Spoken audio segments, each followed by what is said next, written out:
ప్రభువా ఇంత ప్రేమకు కారణము ఎరుగనైతిని నా ప్రభువా ఎన్న తరమా నీ ప్రేమ సన్నుతించుచు పాడెదను నా ప్రాణనాదుండ నీదు ప్రాణమిచ్చితివి నేను నీ వాడను యేసువా నా ప్రాణనాదుండ నీదు ప్రాణమిచ్చితివి నేను నీ వాడను యేసువా ఏ రీతి స్తుతింతును ఏ రీతి సేవింతును నేరములంచని వాడా నాదు కచరియుడా తీరము నాటిన వాడా నాదు కచరియుడా మహిమ నగరిని వీడితివి మంటి దేహము దాల్చితివి మహిమ నగరిని వీడితివి మంటి దేహము దాల్చితివి సకల సంపద విడచితివి సేవకునిగా మారితివి నా ప్రాణనాదుండ నీదు ప్రాణమిచ్చితివి నేను నీ వాడను యేసువా నా ప్రాణనాదుండ నీదు ప్రాణమిచ్చితివి నేను నీ వాడను యేసువా ఏ రీతి స్తుతింతును ఏ రీతి సేవింతును నేరములంచని వాడా నాదు నచరీయుడా. యేసుక్రీస్తు ప్రశస్త నామంలో మా పిల్లలందరికీ శుభాలు. దేవుని వాక్యముల నుంచి మార్కు సువార్త 14 అధ్యాయము 3 నుంచి మనం వినబోతున్నాం. జాగ్రత్తగా గమనించండి. ఆయన బేతనియాలో కుష్ఠిరోగి అయిన సీమోని ఇంట భోజనమున కూర్చుని ఉన్నప్పుడు ఒక స్త్రీ మిక్కిలి విలువగల అచ్చ జటామాంసి అత్తరు బుడ్డి తీసుకుని వచ్చి ఆ అత్తరు బుడ్డి పగలగొట్టి ఆ అత్తరు ఆయన తల మీద పోసెను. అయితే కొందరు కోపబడి ఈ అత్తరు ఇలాగ నష్టపరచునేలా, ఈ అత్తరు 300 దేనారముల కంటే ఎక్కువ వెలకమ్మి బీదలకు ఇయ్యవచ్చునని చెప్పి ఆమెను గూర్చి సనుగుకొనిరి. దేవుడి మాటలు మన వెనికిడిలో దీవించిన గాక. దేవుని వాక్యంలో మార్కు సువార్త 14 అధ్యాయం 3 మనం గమనిస్తున్నాం.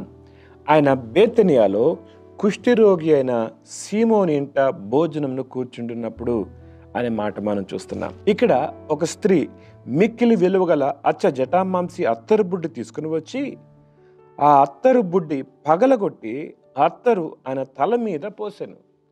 యేసు ప్రభు తల మీద పోసి ఆయనను అభిషేకిస్తున్నట్లుగా మనం గమనిస్తున్నాం. యేసు క్రీస్తు యెరూషలేములో విజయోత్సవ ఊరేగింపు గురించి మనం గడిచిన దినాల్లో మనం విన్నాం.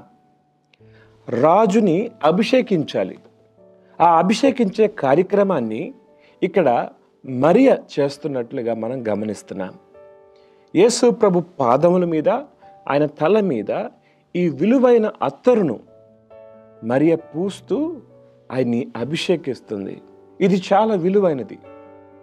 పూర్వము ఈ అత్తరును బంగారం లాగా నిలువుంచుకొని అవసరానికి వాడుకొని దాన్ని అమ్మి డబ్బును పొందుకుంటుండేవారు. ఆనాటి దినాల్లో అత్తర్ అంత విలువైంది.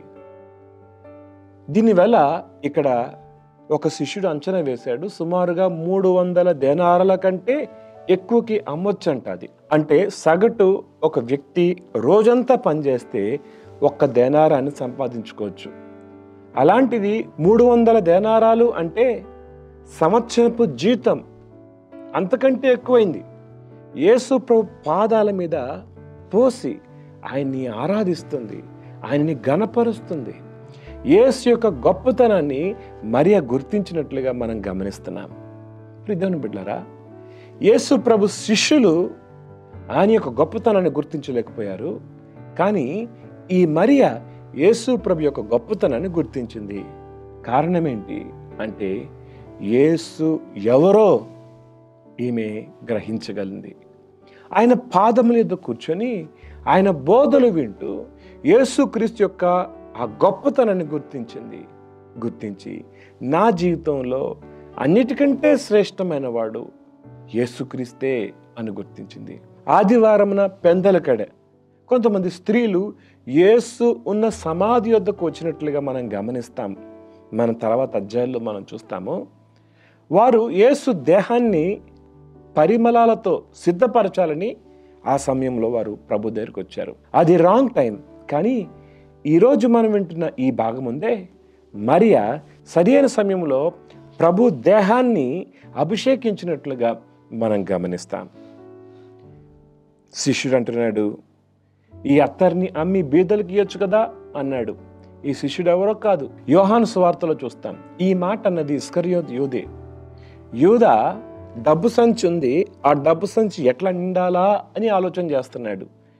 నింపి తన జోబులో కూడా నింపుకుందాం అని ఆలోచన చేస్తున్నాడు. అందుకనే యోహాను సువార్తలో యోహాన్ చెప్తాడు, వాడు దొంగ అని మనం చూస్తాం.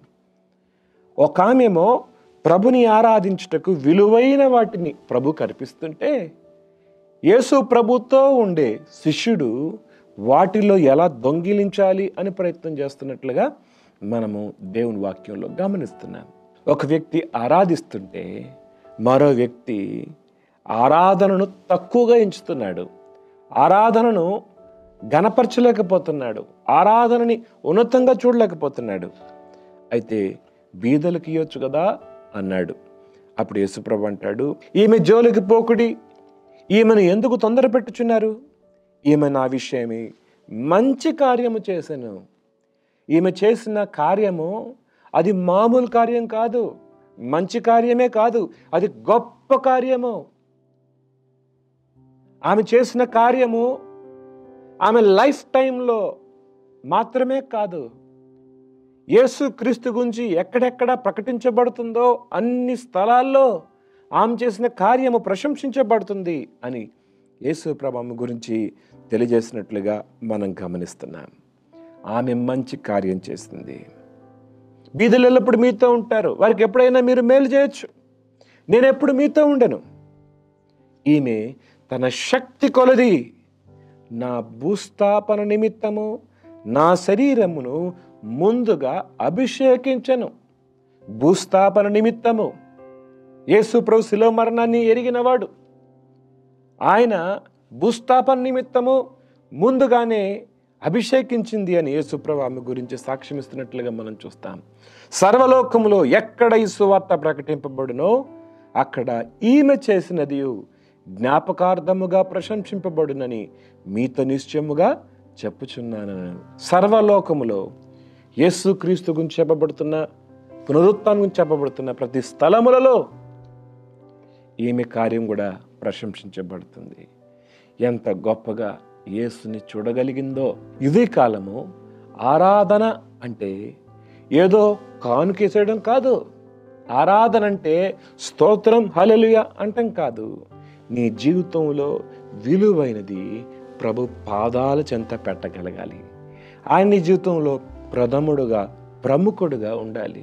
ఇదే కాలము నీ జీవితంలో ప్రభు ప్రథముడుగా ఉన్నాడా, ప్రముఖుడుగా ఉన్నాడా? ఆయనకు చెందవలసిన మహిమను ఆరోపిస్తున్నామా, ఆయన ఘనపరుస్తున్నామా?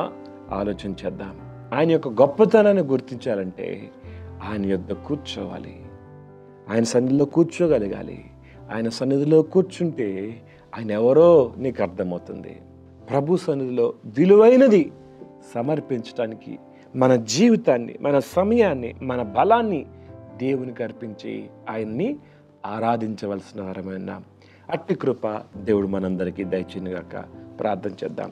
మహోన్నతుడకు దేవ సర్వాధికారికి స్తోత్రాలు. ఉదయకాలం మీరు మాతో మాట్లాడిన మాటలను బట్టి వందనాలు. అవును, నీవు జీవం ఇచ్చే దేవుడు, నీవు బలం ఇచ్చే దేవుడు. ఇదిగో మరియ నిన్ను ఏ విధంగా ఘనపరుస్తుందో మేము చూసాం. నీ పాదం యొద్ద కూర్చుంది కాబట్టి నీవెవరివో గుర్తించి తన జీవితంలో అతి శ్రేష్టమైనదిగా భావించే ఆ అత్తరును నీ పాదాల యొద్ద పగలగొట్టి దానితో నిన్ను ఆరాధించింది. మా జీవితాల్లో కూడా నిన్ను గుర్తించి నిన్ను ఆరాధించేవారిగా, నిన్ను ఘనపరిచేవారిగా, శక్తి కొలది ఆరాధించేవారిగా మమ్మల్ని సిద్ధపరచమని యేసు నామములో అడుగుతున్నాం తండ్రి. ఆమేన్.